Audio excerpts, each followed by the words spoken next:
প্রথম ধারণা আমরা বলতে পারি, মদিনা সনদে স্বাক্ষরকারী ইহুদি, পৌত্তলিক ও মুসলমান সম্প্রদায় একটি সাধারণ জাতি গঠন করবে।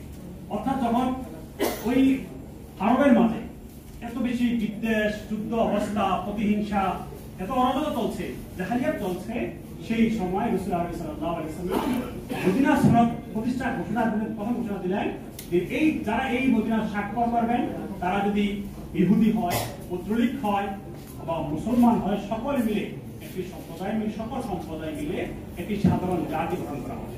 তিনি সাধারণ একটি ঘোষণা দিলেন।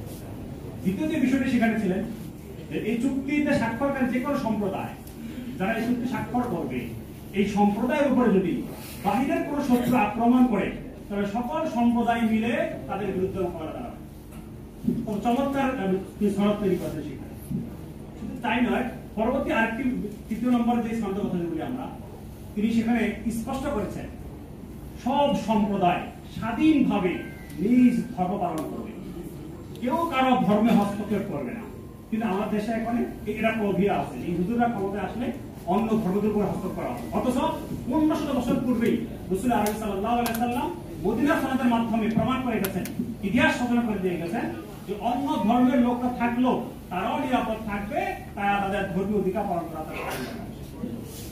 শুধু এই নয়, পরবর্তী আরেকটি বিষয় যদি বলি, সেখানে দেখেন রাসূলুল্লাহ সাল্লাল্লাহু আলাইহি ওয়াসাল্লাম সেই মদিনা সনদের মধ্যে একটি বিষয় উল্লেখ করেছেন, একটি ধারা ছিল যে যারা স্বাক্ষর করেছেন এই সকল সম্প্রদায়ের মাঝে যদি কোনো বিভেদ তৈরি হয়, কোনো সমস্যা তৈরি হয়, মতানৈক্য তৈরি হয়, তাহলে এই বিষয়ে সমাধান দিবেন, মীমাংসা করবেন হযরত মুহাম্মদ মুস্তাফা সাল্লাল্লাহু আলাইহি ওয়াসাল্লাম। সকলে মেনে নিয়েছেন, সকলে তাকে মেনে থাকেন। এভাবে মদিনা সনদের মধ্যে আরো অনেকগুলো বিষয় ছিল। একটি গুরুত্বপূর্ণ বিষয় বলি, মদিনা সনদে বলা ছিল সর্বপ্রকার পাপ ও অপরাধকে ঘৃণা করা হবে। যত প্রকার পাপ হবে, অপরাধ হবে, এই অপরাধ ঘৃণা করা হবে। কোন পাপী ও অপরাধী ব্যক্তিকে রেহাই দেওয়া যাবে না। যিনি অপরাধ করবেন, যেই দলের হন, যেই মতের হন, সে অপরাধের ব্যাপারে, শাস্তির ব্যাপারে এখানে নির্দিষ্ট করা হয়েছে।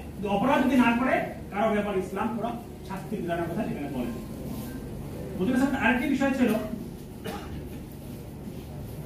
ইহুদিদের মিত্ররাও সমান নিরাপত্তা পাবে। অর্থাৎ যারা স্বাক্ষর করেছে, বিশেষ করে ইহুদিদের উল্লেখ করা হয়েছিল, ইহুদিদের যারা মিত্র রয়েছে, তাদের যারা বন্ধুত্ব রয়েছে, তারাও এই সনদের আওতায় থাকলে, এই সনদের থাকার কারণে তারাও নিরাপত্তার বলবত্তা আহত করবে। অর্থাৎ শুধু যারা স্বাক্ষর তারাই না, তাদের মিত্র যদি কেউ থাকে তাদেরকে সেখানে নিরাপত্তা গ্যারান্টি দেওয়া হয়েছে। এভাবে বৈধ শত্রু আক্রমণ করার জন্য নিজস্ব যেই যুদ্ধের ব্যয়ভার হবে, এই ব্যয়ভার স্বাক্ষরকারী সকলে মিলে সম্মিলিত হয়ে পড়বে। অর্থাৎ এই মৌলিকভাবে অনেকগুলো সনদ ছিল, ধারা ছিল, তার মধ্যে কয়েকটা ধারা উল্লেখ করলাম।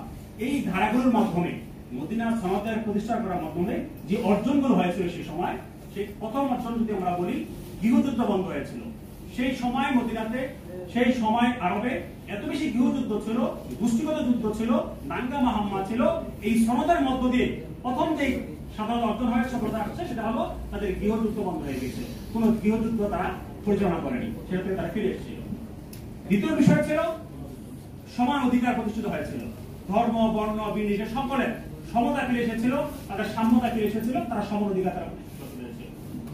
তৃতীয় যে বিষয়টিকে আমরা অর্জন বলতে পারি সেটা হলো এই সনদের মাধ্যমে নিরাপত্তার গ্যারান্টি নিশ্চিত করা হয়েছিল। অর্থাৎ যারা এর আওতায় চলে আসছিল সকলের নিরাপত্তার বিধান প্রদান করা হয়েছিল এবং সকলের নিরাপত্তার দায়িত্ব রাসূল সাল্লাল্লাহু আলাইহি ওয়াসাল্লাম নিয়েছিলেন। বৈষম্যের অবসান হয়েছিল অর্জনের মধ্যে আমরা বলি। যত রকমের বৈষম্য ছিল, তাদের প্রাকৃতিক সমস্যা, বিচার কাঠামোতে ছিল, ব্যক্তিগতভাবে হত্যা করতো, প্রতিশোধ দিত তারা। এক গোত্রের সাথে আরেক গোত্র হামলা হলে এক গোত্র আরেক গোত্র হত্যা করতে যে রুসুম ছিল, যে সিস্টেমটা ছিল, সেটা পরিবর্তন করে এই বিচারের সিস্টেমটাকে তারা সর্বজনীন করে সেটাকে বিচারিক সিস্টেমের মধ্যে নিয়ে আসছিল। এখানে যার কারণে ব্যক্তিগত গুণাগুণি দেখা যাচ্ছে তার ফিরে আসতে হচ্ছিল। আর এই মদিনার সনদ একটা সর্বজনীন সনদ হিসেবে স্বীকৃতি লাভ করেছিল। আপনারা জানেন বর্তমান যে আমাদের সংবিধান আছে, পৃথিবীর বিভিন্ন সংবিধান আছে, সংবিধান কতবার সংশোধন হয়েছে, তারপরও সেই সংবিধান নিয়ে হাজারো প্রশ্ন উঠে, হাজারো কথা উঠে। কিন্তু মদিনার সনদ 1500 বছর পূর্বে রাসূলুল্লাহ সাল্লাল্লাহু আলাইহি ওয়াসাল্লাম লিখে গেছেন, সেই সনদ নিয়ে আজ পর্যন্ত কেউ কোনো প্রশ্ন করতে পারেনি। এবারে প্রমাণিত রাসূলুল্লাহ সাল্লাল্লাহু আলাইহি ওয়াসাল্লাম এই বিশ্ব শান্তি প্রতিষ্ঠায়, বিশ্ব উম্মাহ জাতি প্রতিষ্ঠায় যে সনদ তিনি উপস্থাপন করে গেছেন, এই সনদ আজও কার্যকর। আজ যদি আমরা বাস্তবায়ন করি তাহলে আগামী বাংলাদেশ পাতে আমাদের এই মদিনা সনদের পথ দেখাতে পারছে। আমরা তো বলছি মদিনা সনদের কথা, আজকে আরেকটি বিষয় আছে, মক্কা বিজয়ের কথা। সময় অপার কারণে আমি এখান থেকে বিষয় শেষ করি।